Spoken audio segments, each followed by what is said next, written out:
जो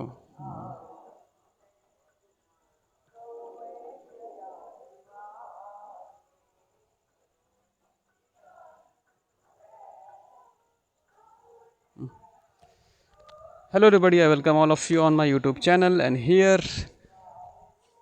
static MCQs और the Hindu and the Indian Express MCQs के अलावा मैं आंसर राइटिंग के 6 से 8 क्वेश्चंस रोज़ यहाँ पे अपलोड होंगे और आप उनका आंसर लिखिए।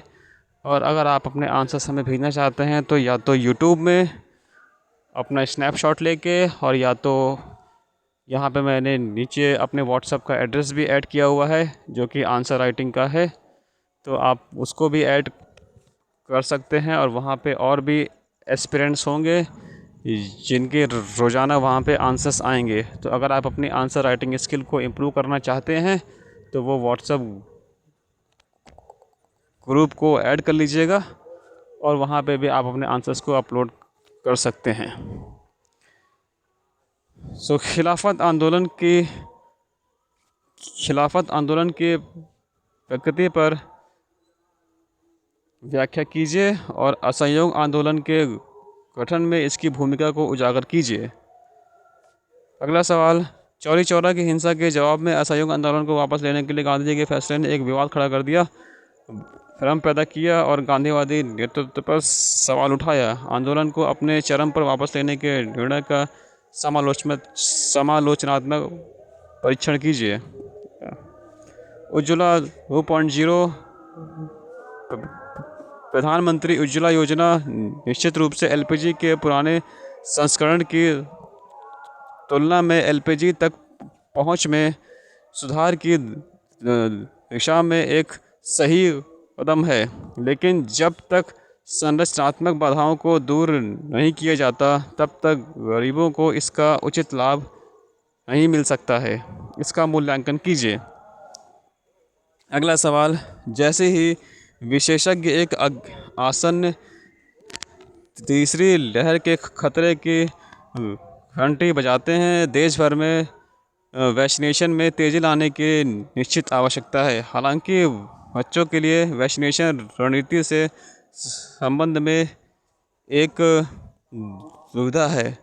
भारत में बच्चों का वैक्सीनेशन करने के लिए जिन विचार विमर्शों पर विचार किया जाना चाहिए उन पर विस्तार से बातचीत कीजिए।